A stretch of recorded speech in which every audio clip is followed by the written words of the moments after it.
Hello, everyone, and welcome to our conversation today, Medley Moments. I am just thrilled to have an opportunity to share the experience that I am so privileged to have with our Medley coaches. At the core of what we do at Medley is group coaching, actually, which is why I'm super excited to welcome three of our wonderful executive leadership coaches who really do make the Medley experience Medley. So welcome. Let me do very brief introductions. We've got a very important conversation. I don't want to steal any time from it. So first, Karen Palmer. Thank you so much for joining, Karen. Karen has 10 plus years as a leadership coach, 30 years of experience in the corporate media and educational sectors. She's an associate certified coach, ACC, and certified professional coach, CPC. And you're going to be hearing me highlight these credentials because they are very, very significant. Lots of study, work, experience goes into gaining these. Let's celebrate those credentials. Mermagen. Morgan spent 15 plus years in financial services, also having spent some time at Goldman Sachs.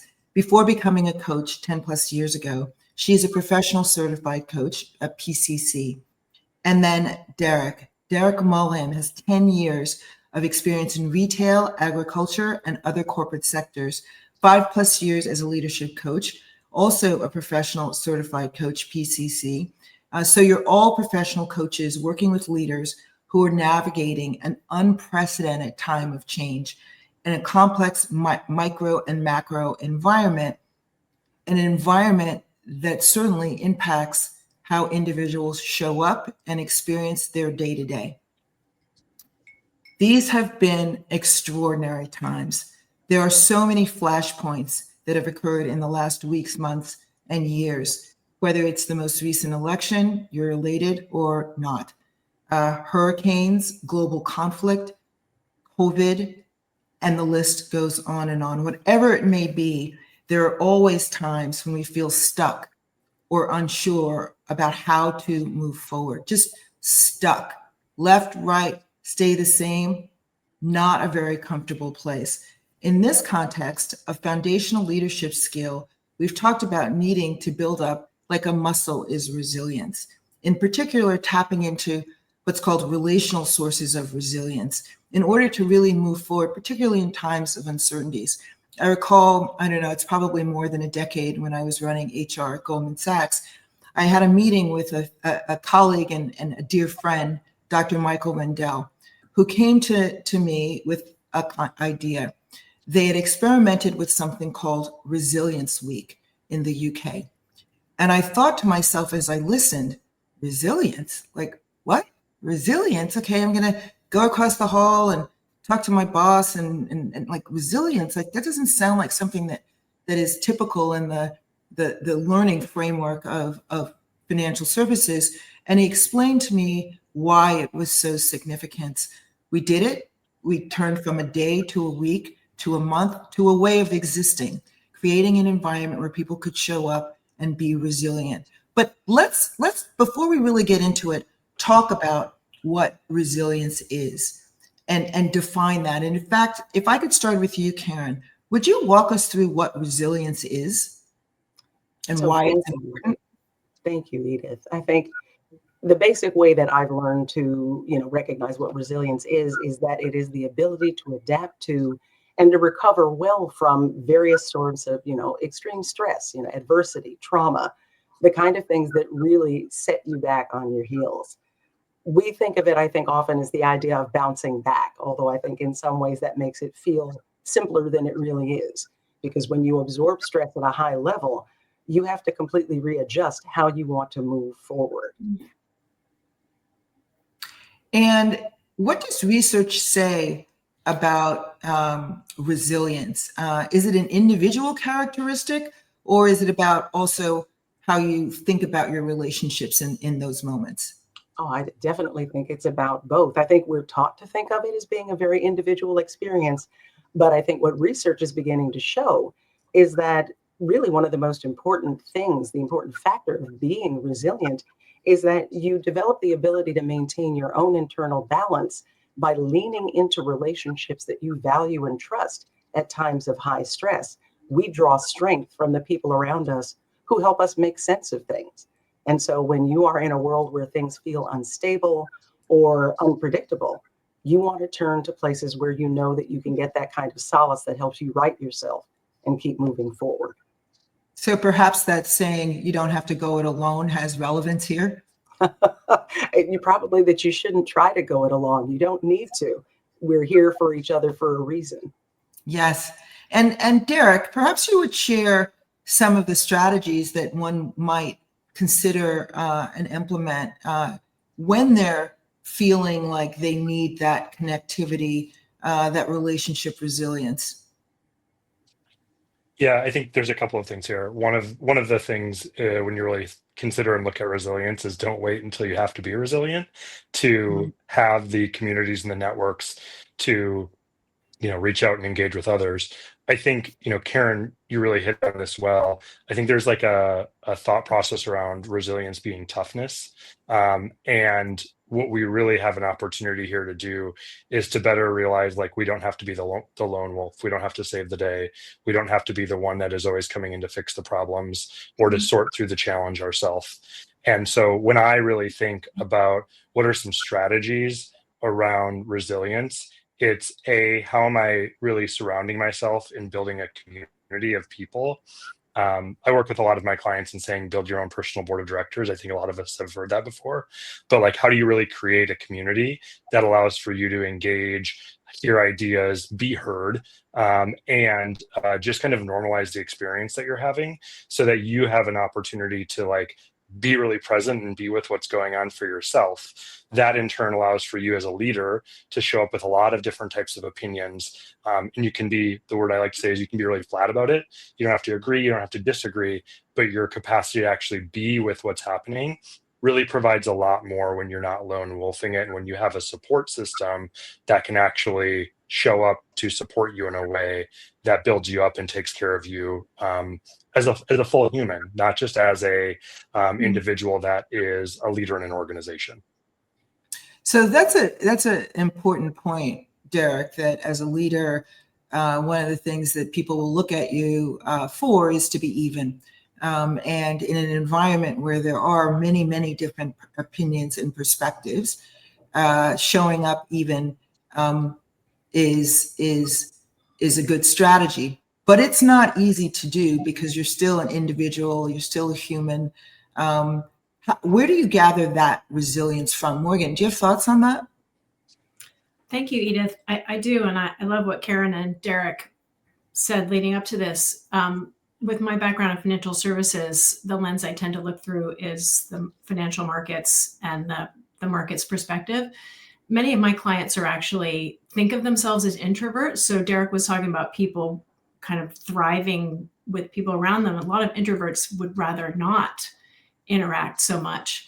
But what I often help them to realize is that in times of great volatility in the markets, if they haven't taken the time to really connect with people around them who may have more experience or different skill sets to help them to think about what will I do when things go on in the markets or even in business more broadly or in my personal life, then they find they're not as resilient, not as strong, and not as able to be even when things get very difficult. So, and oftentimes it's even just taking the time to connect with others who can say, hey, wait a minute, things have been really stressful. You need to go to the gym or spend some time with your family. You need a break here.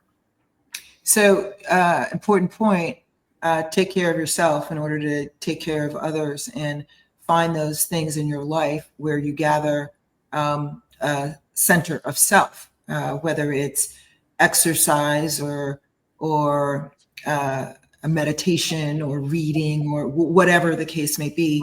Don't forget those things, particularly in uncertain periods.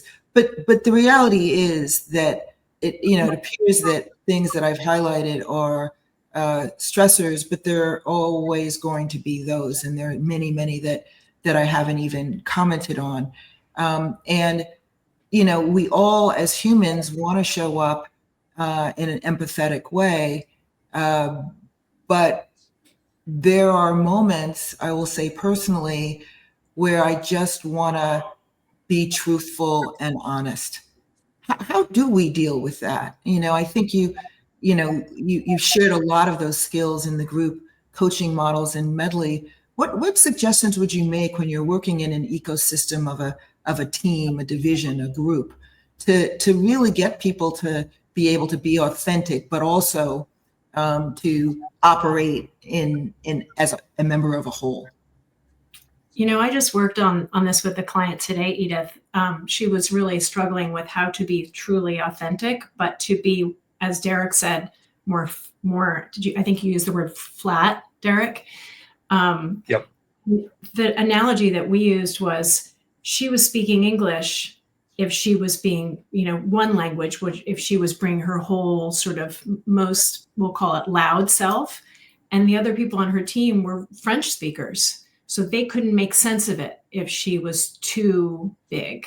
Mm. So just thinking about how can we speak the language of the other people around you, come more towards each other and have the conversation that way, instead of just sitting in your own seat and bringing your, speaking English when someone else is speaking French. Karen, it looks like you want to add something here, or Derek. I was just going to say quickly, and then we'll toss it over to Karen. But the way I've kind of looked at this is that it sounds so basic, but let's just be in agreement and alignment. That doesn't mean that it's always going to be clear and easy, but let's talk about with our team, hey, there's clearly some awkward tension here, some feelings going on, what needs to be said. And again, this isn't about us just saying these things to all rile each other up or get into an agreement, but are there things that we actually need to say to be honest and real with ourselves? Sorry, Karen, didn't mean to interrupt you. Not at all. It's this is the hazard of the virtual environment, right? What I was really responding to, emotionally listening to Morgan and also to you, Derek, is the idea that so much of being in this space as a leader involves really needing to kind of actively listen and observe in a very clear way, because you can share with people, here's what I'm noticing. If you're seeing somebody who really appears to be kind of spiraling or having a behavior that you're not used to seeing. And by just sharing the fact that you observed that something's going on and offering them the opportunity to say, check in, what's going on? I'd love to hear, where you're at. Because we as leaders have to model in many ways that behavior that we would like to be able to see from people. They need to feel that it's safe to share on a certain level. Yeah, you have noticed something different. I am feeling something different. And then to be able to say, that's okay. I genuinely want to hear what you have to say. And Karen, a follow-up question, show up, pay attention, ask the questions, listen to what people are saying, right? So asking the question is the first point, then listen. How do you handle it if someone comes to you with something that is really uncomfortable to you as the leader? How do you handle it? Probably depends on what it is. I'll take from a personal perspective. Yes. But I think that, it's one of the things that we have to accept as leaders, that people are going to bring you things that you don't necessarily want to hear. And sometimes you need to be in that space of just allowing people to speak if they're not disrespectful and they're not attacking you personally.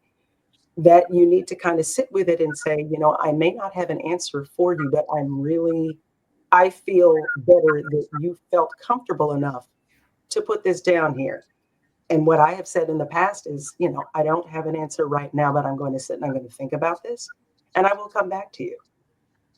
If it is disrespectful or personal, then you deal with that in the moment. Yes. And you make those observations we were talking about before.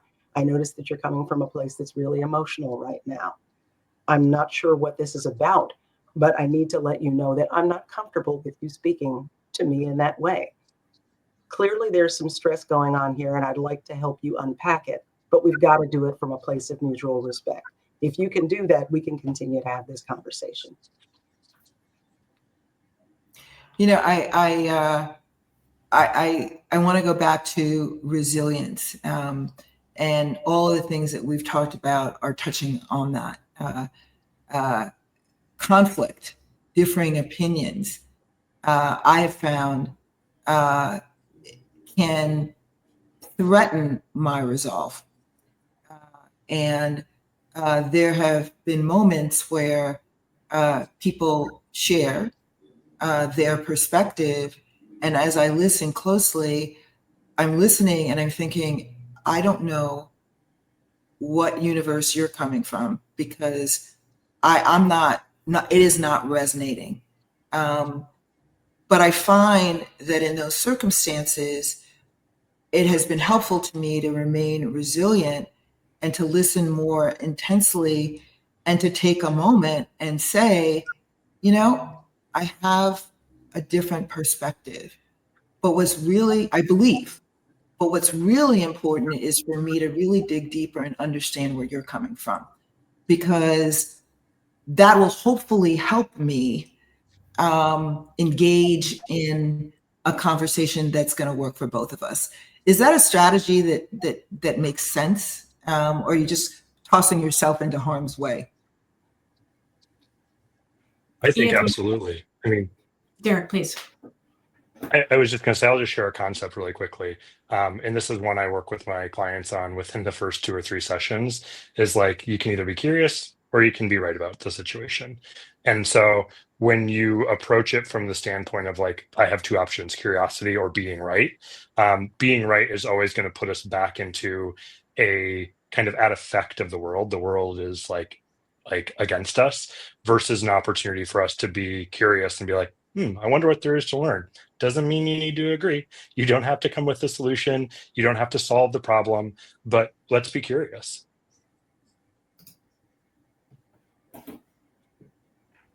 What happens in the group coaching framework that leads to an individual's stronger sense of self, and perhaps I might suggest greater resilience as things come out? Why is the group helpful in that individual pursuit? One of the things that I think we all hear from our clients in the group environment is that they're so relieved to hear that there are other people with similar challenges. So just knowing that it's really just looking outside yourself. So to Derek's point about ego, being right or being curious. So just having the opportunity to see, oh, I'm not the only one who has challenges. And then the opportunity to be curious and hear what other people are saying and doing is more powerful than I think most people realize. You I know, think the other it's thing that comes up for me when I think about the group scenario is just like the interactions that are created in a way that is actually more of a safe environment than other places. Like, we've actually created what I like to call a playground for us to share how we feel, share what is actually real to us right now. And we can disagree with, quote unquote, an adult in the room to like help facilitate and look at different angles of this. We're all adults, that would but be you all, you know, right? The yes. coaches. Okay, gotcha. Some days. Just want to Yes, clarify the usually. term here. Yes. So, but the coaches are there to be able to provide this framework, to be able to disagree, to look at things differently, to be in conversations that we normally aren't, and like create like solutions or create ways of looking at it, or allowing people to see how they're showing up within it, for them to learn and learn about this themselves. It's great for Morgan, Karen, and I to give you all these strategies, but when you're actually in that, in your quote unquote forced, or kind of given the opportunity to play about it in a different way, it's pretty magical what can come of it. You know, and something else that comes up, Derek, that you just, brought to top of mind for me is, over time in a group, what you're able to do is to build the kind of trust and vulnerability that then also allows you all to challenge each other's thinking from a position of mutual respect. Because we all have habits, we all have patterns that we get into that may not serve us well in particular situations, but it's what we're used to. When you get to know people in a space like a group coaching space, and I have seen this happen so often in my groups, people are able to say, well, that's a really interesting point of view, but let me push back on that a little bit. If there was another way for you to think of this, would you be willing to try it? And when you have that kind of trust, people will say, yeah, they lean in, they listen, and they leave the group with another way of thinking that they might not have had when they came in the room. And so being able to challenge from that perspective of respect is so important. And it needs the time and the space of what group coaching environment can provide to bring it out. Karen, what you and Derek just did brings to mind Dan Kahneman, his Systems 1, Systems 2 thinking. So when you're in this playground, as Derek called it, when you're thinking about your thinking, you're not feeling like you're unsafe and in your Systems 1 thinking. So you can allow yourself to be vulnerable, to use your words, Karen, which then allows you to be much more higher level in your thinking about what's possible. And it's really tremendous what people take from that in their own words. I think that's what we all hear is really magical. It's a super way of being able to build resilience, because if you can actually be challenged to think differently and not take that as a personal attack, but being offered another way to cope with a difficult situation, your toolbox gets that much bigger. And then that's a skill that you can now bring as a leader to other people. Derek, were you going to add something? I'm just listening to the juicy conversation. I mean, I think that one thing that I keep thinking about in this conversation is like what's afforded, if we're tying it back to what you kind of started this conversation around, Edith, and when Karen was talking about like what does it mean to like build resilience on your own versus having a community and doing it with others. I think what I'm hearing here is just that this, as we think about it in terms of Medley, this group coaching container actually really allows for resilience to be built through creating relationships with others in a way that allows us to be reflective, reflect with others, and in real time practice the emotions, feelings, and things that are coming up in a very safe way so that we can grow and broaden our capacity to be with a lot of different stuff, regardless of how we feel about it. So there's so many important things to reiterate and share, this framework of what you all are talking about regarding, operating from a position of mutual respect and trust. And when you do that, challenging someone is a different experience, right? Even if the person's perspective is very counter to yours, if you believe that they respect you and appreciate you for your point of view, it leads to much more learning and engagement. And I will tell you, the thing that fuels me to this day and always will be an opportunity to learn and expand my perspectives on everything. That's why you get up in the morning. That's why you leave your room. That's why you interact with other human beings. I do also think, and I'd love your thoughts on this, that this resilience construct that we're talking about really helps you be a stronger individual, but it also helps you be so much more impactful in the work environments and life constructs that you have as your reality. So for example, if you're working in a high performing organization, there's never a straight line. You can go A, B, C, D, E, and it goes on and on. And great organizations create environments where people can challenge each other. Whether you're a new person or an established person, an extraordinary organization is one where everyone feels like their perspective is valued. And so, we can move into, a work construct, and resilience actually is good personally, but it also helps generate ideas and innovation, et cetera. Have you experienced that in the coaching arenas that you've worked in?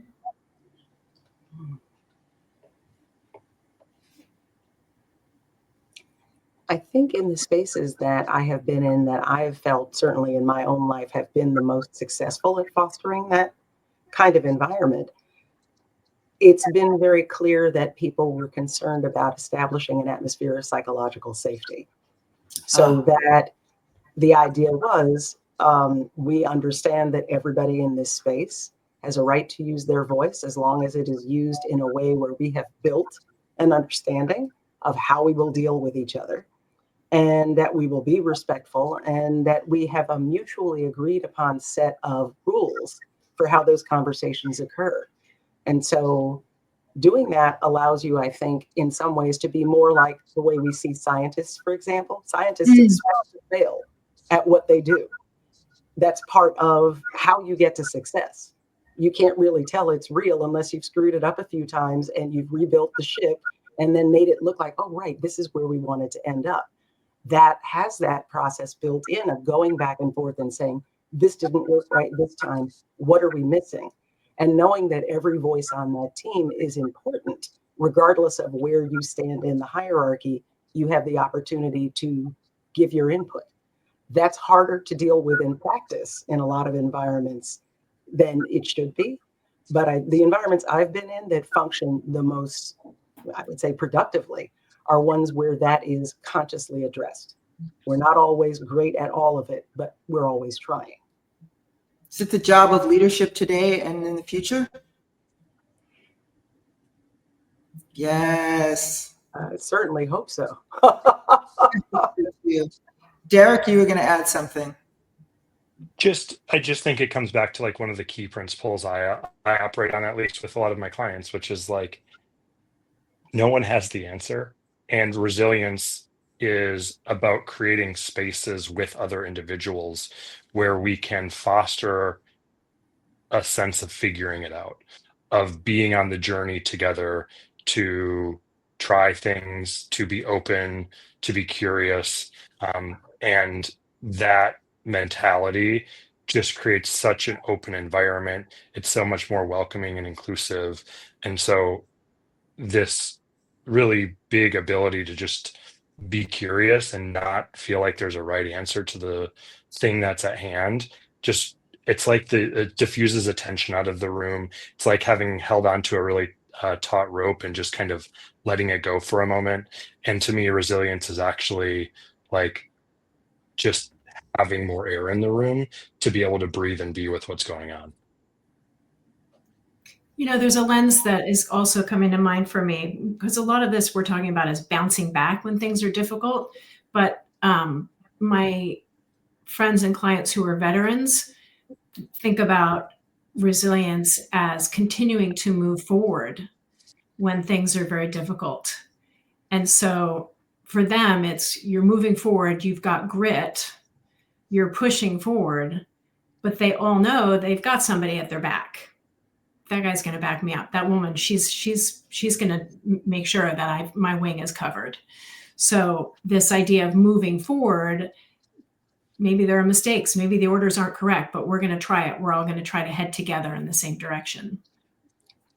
Something you just said, Morgan, it just brought up a thought for me, is that in thinking of those people who have our back, something that I think we don't always think about in terms of being resilient is we may need different things from different people at different times. Great So, point. for example, yes, put on your own oxygen mask first, ask yourself what you need, deal with that, because you've got to be together in order to turn to someone else. But sometimes you might need a connection that helps you make sense of what's going on. Another time you might need something that allows you, somebody who's good at listening when you need to let go negative feelings about whatever happened. That person is just like the great universal receptor. Other times you need somebody who's going to help you laugh and just release the tension. We don't get all of those things in one place, but this is why it's important to have a network of people that you trust, because those high trust relationships you'll leverage for different things when you need different kinds of support. And so the relational resilience there is so important, because if your network is tiny, you can't always get what you need when you need it. And I would share personally that I am charged by being uncomfortable, get comfortable being uncomfortable. But there have been moments over the course of the last years where it's gotten harder. And I've had to really push myself harder to stay in the mix, to create those conversations. But when I do, it refuels me. And as you mentioned, Karen, sometimes it's a laugh. Sometimes it's an annoying conversation. Sometimes it's a new idea, but it always for me is that interaction that keeps me moving. I can't believe we're out of time. It has been extraordinary to have the opportunity to talk about resilience, relationship resilience with Derek, Karen, and Morgan. I have notes here that I will reflect upon in the probably the hours, but perhaps maybe I'll be fine till tomorrow. In America, we are in Thanksgiving week, and we are starting a holiday season around the world. We wish everyone a restful, peaceful, enjoyable, happy holiday season. And let us use this time to step out of our comfort zone and be curious. And be curious and learn about someone else's perspective that we can certainly benefit from and would benefit from sharing our own. So happy Thanksgiving here in America and happy holidays around the world.